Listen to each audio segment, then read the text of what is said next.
Mr. Secretary General, Mr. President, world leaders, and distinguished delegates, welcome to New York.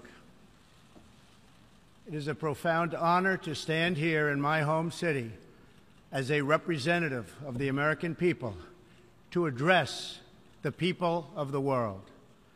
As millions of our citizens continue to suffer the effects of the devastating hurricanes that have struck our country, I want to begin by expressing my appreciation to every leader in this room who has offered assistance and aid.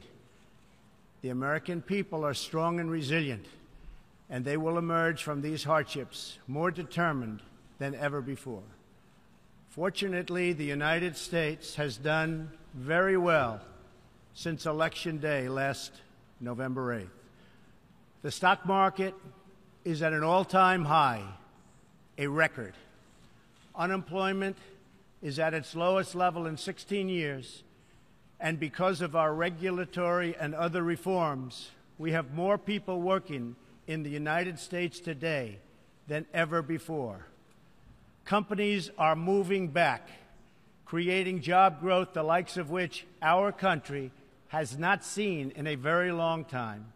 And it has just been announced that we will be spending almost $700 billion on our military and defense. Our military will soon be the strongest it has ever been. For more than 70 years, in times of war and peace, the leaders of nations, movements, and religions have stood before this assembly. Like them, I intend to address some of the very serious threats before us today, but also the enormous potential waiting to be unleashed. We live in a time of extraordinary opportunity.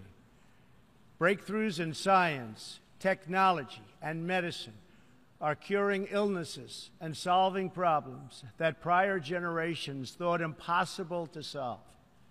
But each day also brings news of growing dangers that threaten everything we cherish and value. Terrorists and extremists have gathered strength and spread to every region of the planet. Rogue regimes represented in this body not only support terrorists, but threaten other nations and their own people with the most destructive weapons known to humanity. Authority and authoritarian powers seek to collapse the values, the systems, and alliances that prevented conflict and tilted the world toward freedom since World War II. International criminal networks traffic drugs, weapons, people, force dislocation and mass migration, threaten our borders, and new forms of aggression exploit technology to menace our citizens. To put it simply, we meet at a time of both immense promise and great peril. It is entirely up to us whether we lift the world to new heights or let it fall into a valley of disrepair.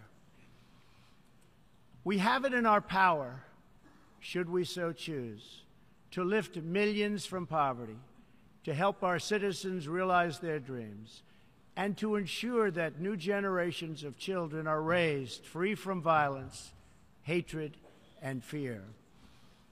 This institution was founded in the aftermath of 2 world wars to help shape this better future. It was based on the vision that diverse nations could cooperate to protect their sovereignty, preserve their security, and promote their prosperity. It was in the same period, exactly 70 years ago, that the United States developed the Marshall Plan to help restore Europe. Those 3 beautiful pillars, they're pillars of peace, sovereignty, security, and prosperity. The Marshall Plan was built on the noble idea that the whole world is safer when nations are strong, independent, and free.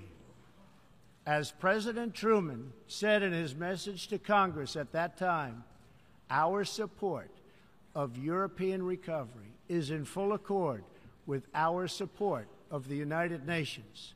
The success of the United Nations depends upon the independent strength of its members.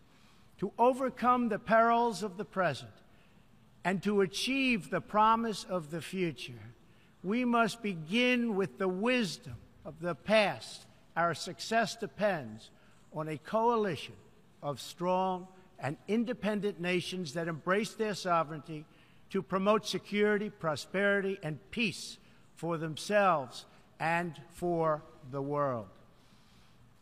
We do not expect diverse countries to share the same cultures, traditions, or even systems of government, but we do expect all nations to uphold these two core sovereign duties: to respect the interests of their own people and the rights of every other sovereign nation.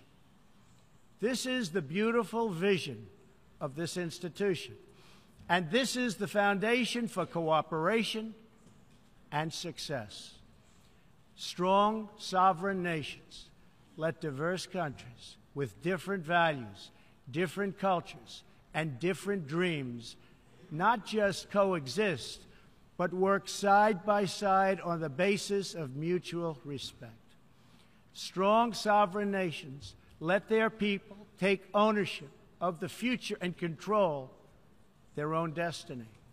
And strong sovereign nations allow individuals to flourish in the fullness of the life intended by God. In America, we do not seek to impose our way of life on anyone, but rather to let it shine as an example for everyone to watch.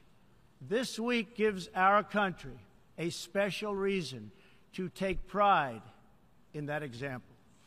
We are celebrating the 230th anniversary of our beloved Constitution, the oldest Constitution still in use in the world today. This timeless document has been the foundation of peace, prosperity, and freedom for the Americans and for countless millions around the globe whose own countries have found inspiration in its respect for human nature, human dignity, and the rule of law.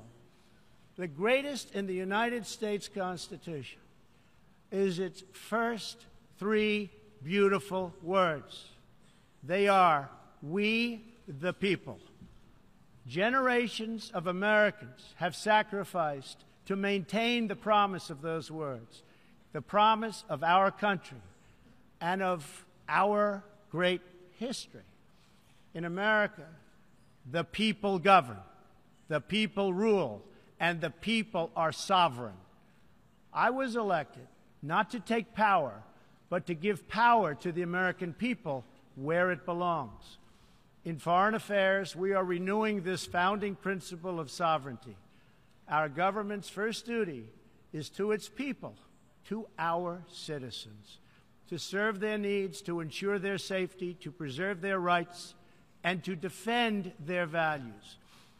As President of the United States, I will always put America first, just like you, as the leaders of your countries, will always and should always put your countries first.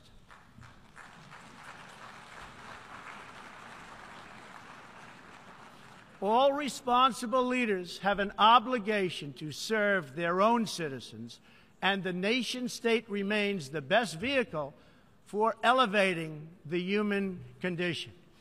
But making a better life for our people also requires us to work together in close harmony and unity to create a more safe and peaceful future for all people.